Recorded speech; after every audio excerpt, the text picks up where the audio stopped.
السلام علیکم پیارے دوستو، کیسے ہیں آپ؟ امید ہے کہ سب خیریت سے ہوں گے۔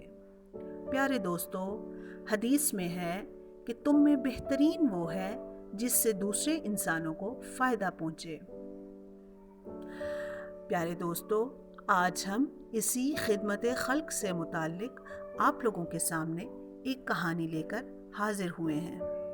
امید ہے کہ آپ کو یہ کہانی بہت پسند آئے گی۔ تو آئیے کہانی شروع کرتے ہیں۔ آج پروین نے اتنی دیر کیوں کر دی؟ ہمیشہ تو وہ وقت پر آتی ہے۔ امی غصے میں تھی۔ اچانک دروازہ بجا۔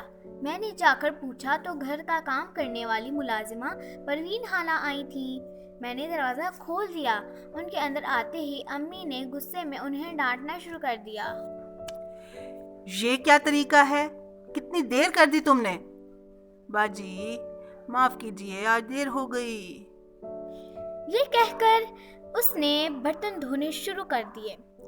تھوڑی دیر بعد میں نے سنا پروین خالہ امی کا غصہ ٹھنڈا ہوتا دیکھ کر بتا رہی تھیں، باجی آج صبح میں اپنی امی کی دوائی لینے گورنمنٹ ہسپتال گئی تھی۔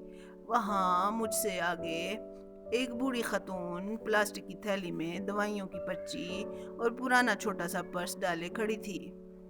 ان کی باری آئی، انہوں نے دوائی لی اور پیسوں کے لیے تھیلی کھول کر دیکھا تو وہ ایک طرف سے کٹی ہوئی تھی اور پرس بھی ایک جانب سے کاٹا گیا تھا۔ بوڑھی خاتون کی آنکھوں میں آنسو آ گئے، اس لیے بغیر دوائی لیے ایک جانب ہٹ گئیں۔ میں اپنی دوائی لے کے ان کے پاس گئی اور پوچھا، کیا ہوا؟ آپ نے دوا کیوں نہیں لی؟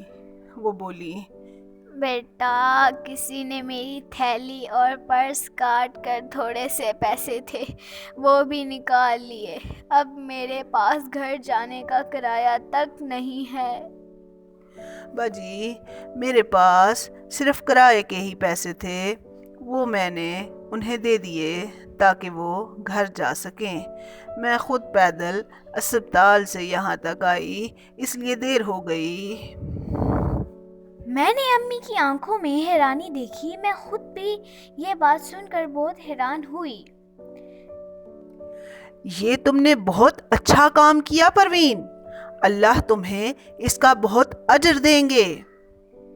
میں سوچ رہی تھی کہ میرا جیب خرچ تو پروین خالہ کی پورے مہینے کی کمائی سے بھی شاید زیادہ ہی ہوتا ہے۔